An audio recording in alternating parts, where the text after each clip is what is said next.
Welcome to the inaugural episode of the School Shrinks. Is that what we're calling ourselves, Brook? Boom, that's it. The School Shrinks YouTube channel. What does that even mean? Do you know what a shrink is? Well, it is. No, Brook, why don't you enlighten us? So I think like a shrink, I think they got their name. So wait till next episode when you get the real history of this. Get the scoop. But the shrink was really the psychiatrist, right? And in the early days of psychiatry, it was more about talk therapy and psychoanalysis and stuff like that. And so I think that it was about shrinking a person's problems, right? Wow. I hope that's right, because that's phenomenal. We will find out next week or Speaking next of episode. Shrinks, we are all shrinks. We are. So let's just have everybody kind of introduce themselves and tell them a little bit about themselves. I'll go first. So I'm Chris Ponce. I'm a licensed specialist in school psychology, which is a school psychologist for everybody outside of Texas. I am based in San Antonio. I do work in a district. I do work primarily with, pre-K through 5, but I've worked with all age groups before. I've been doing this as my 7th year as a school psychologist. So I'm getting closer to the double hand, which is 10. I'm very excited about that. And I love it. I love my job. I love doing what I do. I love helping. I'm big into behavior consultation, working with littles, trying to help, become more regulated when that dysregulation happens and things like that. Also super into just talking to people. That's one big thing I love about our job, at least working in a school environment, is just consulting and collaborating with others, right? I try to keep that door open so anybody can walk in and out, so that's kind of about me. Brooke, what about you? What are you? Well, go ahead, Chris, but you're also a father. I am a father. Yes. I am also a husband as well. I have both. Of those as my resume. My son is 3. My wife, we've been married 10 years this year, but we've been together 15. We've been together since high school, and she's a board certified behavior analyst. So she's a badass BCBA. And she's amazing at what she does. And my son is just a son. He doesn't do anything yet. He doesn't have very many skills. No tricks. He's got a couple tricks that we think are cool, but in the grand scheme of things aren't that great. But I will say my wife and I did just get new tattoos of dinosaurs, and our son really wanted one. So we bought him a temporary tattoo and put it in the same spot. And he was very excited about that. Nice. But tattoos are more progressive now, so we're okay with it. Can he pour his milk into his cereal bowl without having to wake you up and turn on the cartoons on a Saturday morning? He cannot. We do have a rule. He has to stay in his room until we come and get him. We have a 2-story house, and on the way to our room are the stairs. So we are a little bit worried about him walking, even though he's never fallen down the stairs, and he can go up and down them perfectly at 6:30 a.m., which is his normal day wake up time. He is not a sleeper in type of kid. We are worried about the darkness of the loft and him falling down the stairs. So, but he does a good job. He stays in his room until we come and get him. And then he is immediately up and going when we wake him up, or when we go in there. Usually he's already awake and he's excited for the day. Awesome. Which is very exhausting as a parent. We took him on yesterday. We had a very long day. We took him rock climbing. We took him bouldering for the first time. You guys know what bouldering is? Like climbing rocks? Yes, but it's artificial. So it's in a warehouse. And stuff like that. No, never. We don't have those here. Okay, so warehouses or bouldering? Bouldering. So it's basically rock climbing without the ropes, right? So you're not attached to anything. It doesn't go up as high, like maybe tops 20 feet. But he was having a blast. We were worried about whether he'd even want to do it or not, but he did so great with it, and he loved it.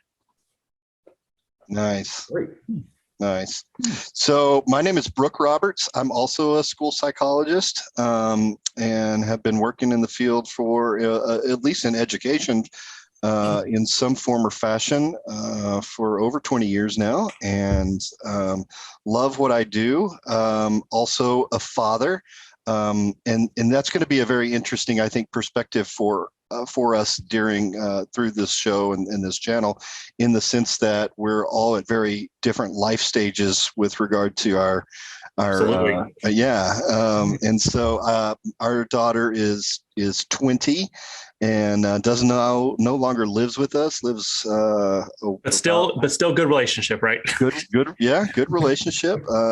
So she's about a 15-hour drive, about 1,000 miles away from us, and so we don't see her all too often, but at least in person. FaceTime has really helped. Well, depends if it's a help or a hurt, right?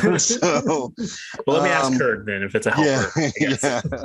I think it depends on who she calls, and what she needs. Well, you said you've been in education 20 years. School psych the whole time, or no? No. School psych is the most recent. And I would say, as a school psychologist, my emphasis right now, I'm currently primarily a graduate educator. So I work at a university, and I do a lot of supervision. So what is that? It's a service that we provide to those who are trying to learn a new skill, and are trying to become proficient or competent in a skill. And so providing that supervision is one of my main services, I would say, at this time. Prior to that, I worked as a school social worker. And then before that, I was actually a student pastor in a church setting. So I've been, and then I also did some things. Yeah, I guess that was during my school social work period. So I was working with the Safe and Drug-Free Schools project. Yeah. Did you have muscle men as well, or no? No, I did not have those muscle men from the Righteous Gemstones. Although, if you're into irreverent shows, you should totally watch the Righteous Gemstones. Absolutely. So tell us about your transition to being a psychologist. To being a psychologist. Yeah. What led you down that path? I was. Those who are watching will find out that no one actually, very few, less than 1% of school psychologists wake up one day and say, I want to become a school psychologist because I know what that means. It's usually very happenstance and coincidental, or maybe even serendipitous. I was working in a school providing some counseling services for children with special needs. Usually those needs were related to their emotional, behavioral regulation. Regulation's a big, you said that just a minute ago, Chris, dysregulation, re-regulation. I think that's a big buzzword right now. Yeah. So try to move away from problem behavior. It's let's just talk about dysregulation. So, we may want to get into that at some point and talk about what we do as educators or even as parents when our children are dysregulated, what dysregulation looks like. That's one of my big things. One of my supervisees may say something, well, he was having a meltdown. I said, well, what does that meltdown look like? Because we want to be able to describe that in ways that more than one person can identify when it happens. Anyway, side point. I was doing school social work and really didn't I didn't know what school psychology was. I kind of got talked into social work. It wasn't something that I was looking for when I was an undergrad, but my main psychology and counseling professor in my undergrad program really steered me in that direction, and told me I was going to have a lot more options as a social worker than I might as a counselor. And so I was doing school social work and had a meeting, and this guy walks in with his briefcase, and the principal turns to the guy with the briefcase and says, what are the results of the testing? And I said, that's what I want to do right there. Immediately cool. Yeah, briefcase. Yeah. Briefcase, bow tie. He had a pipe. It was Freud. So that's really cool. Yeah. So that's how I ended up here. Yeah. Before we get to Joel, our awesome third member of this team, I guess I should say how I found the world Yes. too, right? Just, looking into grad school, I have a bachelor's degree in anthropology, which means I know a lot of really cool stuff, but can't find a job with it. It's not applicable to a lot of things, different conversation. So I was looking into grad programs. My wife said, you've always been into psychology. Why don't you look into that too? So I did. And I was looking more the clinical psych route, and I was looking at the prerequisites and the requirements. And I'm like, I don't have any clinical experience. I don't have any of that type of stuff, which is what they were looking for, the programs I was at. And then underneath it was school psychology. So I was like, oh, I've never heard of this before. Let me click on it. I started doing a bunch of research. I was like, hey, this seems exactly kind of what I want to do. I always want to work with children. At that time, my thought process was, I love the school schedule, so I'm good with that too. Summers off, all that type of stuff. I don't have summers off anymore, but at that time it sounded great. And it's a growing job, right? And that's a huge thing that we're going to get into about kind of one of the purposes of this whole channel. But there's an incredible shortage. So apply to the program. I got in, thankfully. And then just every single day, I've just loved it even more and more, even as bogged down as we can be, or stressed out, or all the descriptors. This job is phenomenal and I love it so much. But all right, Joel, are you part of the 1%? Are you the unicorn that knew you wanted to do this at 12 years old on career day, where everybody was dressing up and like you come in with a briefcase and a bow tie and a pipe? You're like, what am I? And everybody's like, I have no idea too young to be smoking? Yeah, absolutely not. I didn't know until around, I guess, about 2013-ish that I wanted to get into school psych. But I went to school for sociology, got a degree in sociology. Oh, the other degree that doesn't lead to anything. Yeah, exactly. Just but a lot of cool stuff though. Yeah, right. I mean, and I started off as like a radio, television, and film major. I was like, I'm going to be a news correspondent and I'm going to travel around and do all this and that and the other. And then my first semester, I took a sociology class and I was like, hey, this is interesting. But, it's one of those degrees where they're like, oh, what are you going to school for? And you say sociology. And they said, oh, so you want to be a social worker? And I'm like, well, maybe, I don't know. Sociology, now, what is that? That's the question that you always get asked. So I switched my major over to sociology and everything. And then I went to graduate school right after and got a degree in like human services, and I don't know what I thought I was going to do with that. What does that even mean? What's human services? Yeah, exactly. I mean, I was just like, hey, that sounds good. I need to go to graduate school because that's great, right? And so I got my degree in human services and then started working as like a case manager and working with like kids who are having some behavioral challenges in the schools and stuff. And so we would do like some like case management work with them in the home, and then we would visit them at school and this sorts of things. And then I was just like, I got to really find out what I want. I love the counseling. I've always loved that. But then I started researching around of different career fields, and do I want to be a counselor? Do I want to be a social worker? Do I want to, and then I kind of was in that research, I found out about school psychology. And, prior to me finishing that human services degree, I applied to a school psych program. Nice. Needless to say, that was the fastest I ever got a rejection letter. I mean, I sent that thing back. I mean, I looked at my email and I was like, whoa, already? Like, did you even look at my application? Yes. I was like, whoa. But, I didn't have a background in like anything that would, it's education wise, school related wise, mental health wise. So I went back, got a degree in clinical mental health counseling, and then I reapplied into school psychology, just various programs, and then got accepted. And so, that's kind of how I found out about it. I've known about it sort of around since 2013, 14, but, just got into the program in 2019. And so, I just got licensed last year, finished my internship in like June, got licensed in July. And then, so this is my first year. I primarily do assessments at the district I'm at, but I do some counseling and stuff like that just with the students. And then I've done some family counseling. There's a program that's for like after school family counseling. I've done some of that. Of course, we do trainings and things like that. So I've loved it. It's just never, a day is never the same. So I love that about it.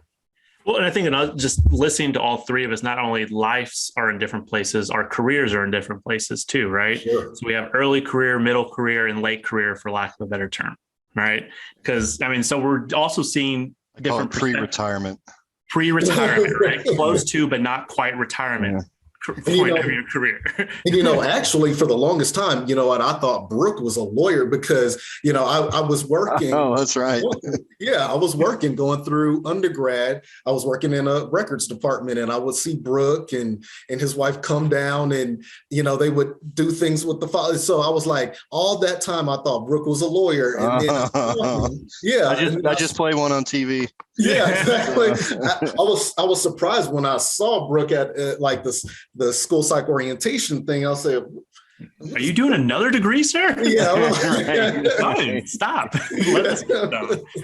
Well, so I think the three of us wanted to come together for a couple of different reasons, and you guys jump in whenever you want. One of the big reasons is just exposure to our field and just kind of talk about what we love, right? We love this stuff. We want to talk about. The other thing is to help. Right? We want to be there. We want to kind of give advice on things, on subjects, on certain topics that we happen to know about.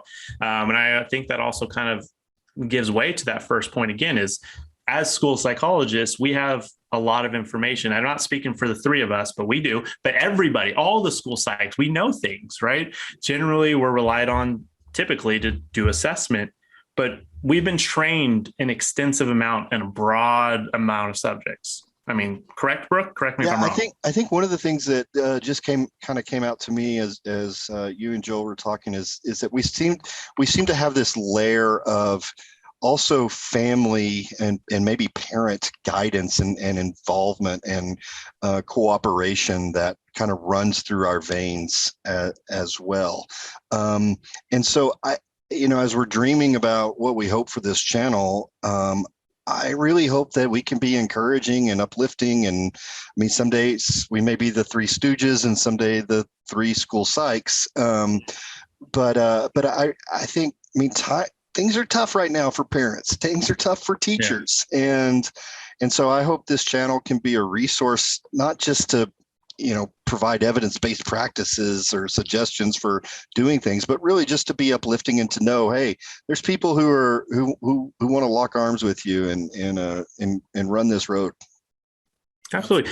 And I think there's also a spot for us to give advice on certain things as well. I mean, a lot of times parents don't necessarily know who to go to for help with certain things. A lot of times they don't know a school psych even exists until their kid's being tested for something, right? So if we can help with how do you talk to your children about mental health, right? How do we navigate the evaluation process, things like that? I mean, I hope we can at least give some advice and some guidance in that area as well. Yeah, absolutely. I mean, I think especially this year, I thought last year was going to be, the most difficult, but this year has been really difficult. We've had a lot of parents just literally drop their kids off at school and then, run to whoever they could asking for help. Like, what do I do? Because, I don't know what to do for my kid. I've tried everything, but, there are behavioral challenges or they're not, speaking to me about whatever it is that they're going through. And so kind of like you were saying, I think that they just are lost about, who do I even turn to for help? And I think that a lot of parents don't even know, like you said, what a school psych is, definitely not what an LSSP is. And so, we're definitely wanting to help kind of bridge that gap between who do I run to and, here's the help that we as LSSPs can offer. Absolutely. What level do you guys work with? Because I'm primarily elementary and like pre-K. K through 12. So you do all the grades. Are you that same way, Brooke? I would say I even go down to the 3-year-olds and up to the 21, 22-year-olds. So I really don't have, I wouldn't say, and this is one of my questions for you guys. What do you feel like kind of your area of expertise is? If you've established one yet, you're maybe the area that you'd like to become specialized in. I don't necessarily feel like I like the little kids. I really, really, really, really like little kids. But I also can work with the older kids. And I don't know that I necessarily have my own specialization per se, but try to wear a hat that can fill many different areas. I've worked across all the age groups. My bread and butter is elementary. I would even say that's my expertise is kind of across, but I do a lot of behavior consult on my campuses. Another big thing I do is I push for collaboration in all of my grades, right? So my team is a very well-oiled machine at this point. That's not because of me. That's just because as a team, we've established routines. We also collaborate really well with the general education side of things. I get invited to a lot of RTI meetings, which is response to intervention, to kind of help with, especially on the behavior side of things. All right, what can we do to try to see if we can kind of establish this regulated behavior before we move into a special education referral? So I've done a lot of that type of work. Something I wish I was more specialized in is like counseling psychology, right? Motivational interviewing, things like that. But that just comes with experience or training, like somebody like Dr. Gil Strait, who's phenomenal at it, right? So I want to interrupt for just a second, Chris, and because we may have viewers who are just kind of again like us, we're once upon a time unaware of what school psychologists are. For a lot of school psychologists, if there's parents or teachers or others who are watching, a lot of school psychologists, and I'd say probably 85% of them are working in special education type settings and conducting a lot of testing or evaluating to determine if there's a disability in a child, or helping to plan for services for those disabilities or for those children with disabilities. But that doesn't necessarily mean that all school psychologists work in that role, because in many times a school psychologist is very, I guess, keen or aware into just normal, general best practices for education. Things that maybe aren't necessarily that specialized. Yeah. Absolutely. Joel, what about you? What are some of your strengths there?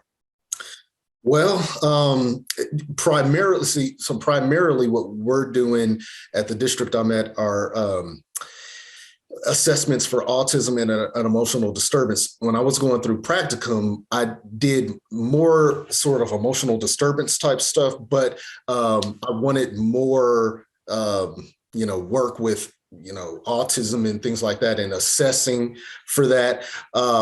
But, I definitely still have a lot to grow in both areas, but I don't know if I have necessarily a specialty. I like working with all the students. I seem to have done more like counseling and stuff like that with like the middle school age students. I seem to get a lot more referrals at the elementary school level, though. I haven't gotten a lot of like referrals for testing for my high school students, though. So that's interesting. But, I like all aspects. I love the counseling, or a lot of times they call it skills building or whatever. Same thing. Yeah, I like it all. I mean, I'm ready. I do want to branch out, though, and do some more types of possibly do more cognitive and achieve stuff. Because we don't do that at the district. I mean, the educational diagnosticians do all the cognitive and achieve testing. So, I definitely want to do more of that, in the future. But we'll see what happens. Well, maybe to bring up a good point, Joel, that I just thought about, maybe to break it down even further, Brooke, what do school psychs do, right? Yeah. What is an educational diagnostician? Yeah. Right? Things like that. So I think what we may end up doing for all of our viewers is, as we go through this, we're going to have to describe and and define certain topics and things that we talk about. So Uh-huh. school psychologists, we are the mental health professionals on a school. One of the primary jobs that we have is assessing for special education.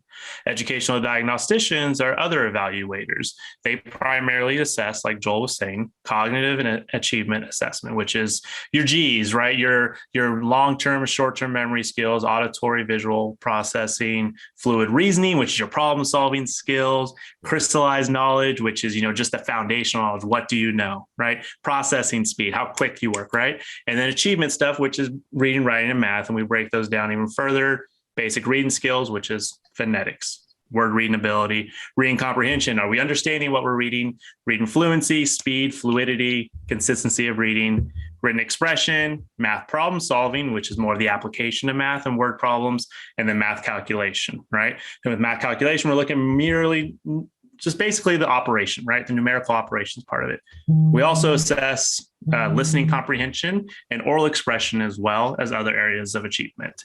Did I miss anything, guys? Sorry, I just did a quick rundown of. No, that's great. I mean, I think that's a great primer right there. I've got a routine now. I mean, you've done this 7 years, right? You just kind of run through it all real quick. You got to keep it timely, but that's kind of the bread and butter of a school psychologist. We also do counseling. We also do consultation. We do behavior support. We do research that we will get into with both Joel and Brook. I know they've done plenty of research in their worlds. Anything else I'm leaving? Some. Crisis response. Crisis response. Yeah. Exactly. So if there's. Yeah, I think a lot of time, we wouldn't have to do a lot of those things if we actually spent more time on the problem prevention.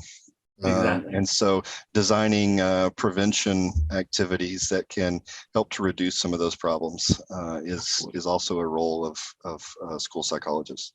Yeah, it's interesting. It brings up an interesting point. Have you guys been called like other different types of professions? I'm sure like school counselors or psychiatrists. Somebody thought that I had a medical degree.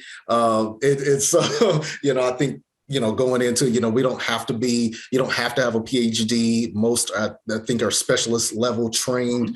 But we are referred to as licensed specialists in school psychology in the state of Texas.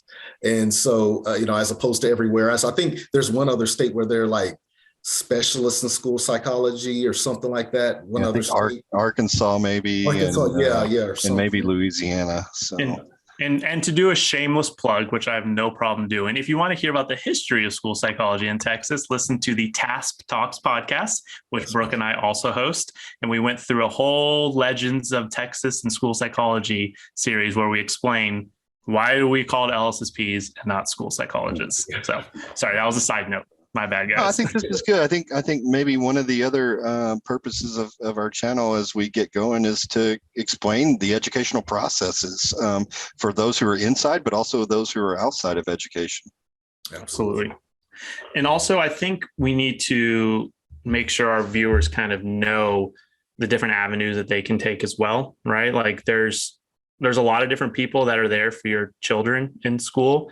There's teams of people. I mean, every art that we have, I tell these parents, like everybody that's here, whether it's virtual or in person, we are all here for your child. This is your child's team, right? When we create an individualized educational plan, which is the plan we put in place that we're proposing after we do an evaluation to help a child with whatever issues that we may deem necessary, everybody at that table is there to help your child. Right? It's not us against the parents or us, for our own sake. We're there to help your child. So that's another big piece to this, right? There's a lot of people to help. Yeah. And to stop, from going too far into the special education world, there's a lot of other things that we are very knowledgeable in as well. But that happens to be what I know a lot about. So yeah, I think that it's important to, that people understand who we are, what we do, because like you said, when parents get into arts, they're like overwhelmed because there's so many people at that table. I mean, you got everybody from the DIACs to the speech paths to administrators to school counselor. I mean, you have all these people. So, I'm excited for people to get to know more about school psychology and Because there's, it's interesting that there's not tons of information, online about school psychology, outside of like, the National Association or like outside of state organizations. It's really kind of hard to find like videos about it and stuff like that. So I'm excited for sure.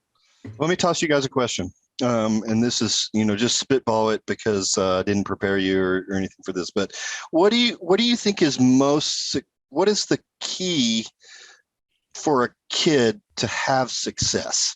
Okay, what is the number one thing that you want to recommend or that you want to really improve in situations? I'll give you mine, and while you're thinking about it. But last week I was just kind of thinking, like, if I could, the key ingredient that I wish every one of our kids could have, I would say is attachment. Whether that's parental attachment or attachment to a trusting adult who provides support in a school or an educational or even a community environment. Like, I just feel like if that kid doesn't establish attachment early on, and we know a lot, the science of attachment and everything. Maybe we'll cover that at some point in an episode. But like, just the being attached to somebody is such a protective factor and can insulate a kid from a lot of the problems and obstacles that they may face as they're growing into adults. What about you guys? Yeah, I agree with that, actually. And I mean, I think I spent a lot of time talking to other school psychs about this too. And I think that, also consistency, that attachment along with some consistency, like not just getting, that attachment at home, but also in the school setting as well. Because I think a lot of kids come to school with a lot on their plate. And so we're trying to fix problems at school that aren't necessarily school related. And so, I think that part of what we can do is to try to build those relationships, not only with that student, but also with the parents, guardian, whoever it is that student lives with, because that's important that there be some sort of consistency across settings for that student. And so you kind of tapped in on something else, the consistency piece. I wonder, and this may be a question for us to come into later, but what's the difference then between relationship and attachment? I think relationship is a broader term, and maybe we don't go into that right now. Not right now, but yeah, because that's kind of a heavy topic, I think, too. But so along the same lines, and I'm going to actually get to use my anthropology knowledge. This is nice. I think along the lines, what you guys are saying, culture is a huge part of it, too. I've been on so many different campuses where you can walk up and down the hallways and see this teacher's here for a paycheck. This teacher cares. The child is going to come in with what they come in. We don't get to form the child at all. They come in with what they got. It's up to us as the educators and us as the school and the campus to alter our environment to fit that child's needs, right? So when we create a culture, when we create a school environment that is accepting of every type of child, all the types of needs, and we have patience, that's a huge thing too. Don't give up on children, right? It seems very obvious, but it's also your damn job, right? If we are all doing these things, we're in these things for a reason, right? Kids can even have first graders that come into me like, I don't think my teacher likes me. It's like, well, clearly they probably don't. If you're feeling that, no, I'm not telling the kid that, but if the kid is already getting that, then it's super obvious. No child wants to learn or go to a place where they don't feel attachment. They don't feel consistency. They don't feel that culture that's been created, right? My favorite admins that I've worked with have all had a very much top-down approach of building culture and setting expectations for us as the educators and the staff so that we can go into the classrooms and help out with whatever we need to do. It makes our job easier as school psychologists because now we're not like, all right, clearly you just gave up on this child weeks ago, which is why I'm testing, right? If we are getting good referrals, which is something we can talk about later. Yes. There's certain campuses that I trust explicitly with referrals. So I'm like, I know we've done everything that we can try to do with this child up until this point. Right. So when they're coming to me, that's when I'm like, all right, I know we got to try to figure something out because what we've been trying isn't working, but I trust everybody that's been doing steps A through Y until they get to me. Right. So that's just kind of my thought process on it. That's good. That's Thoughts? Do you disagree, guys, or no? No, I agree. And I think a lot of what you were talking about and what we've just been discussing, how we talk about, Maslow's hierarchy of needs all the time in education and stuff, that's the love and belonging piece. That goes into, culture and stuff. I mean, these kids, like you said, come in with so much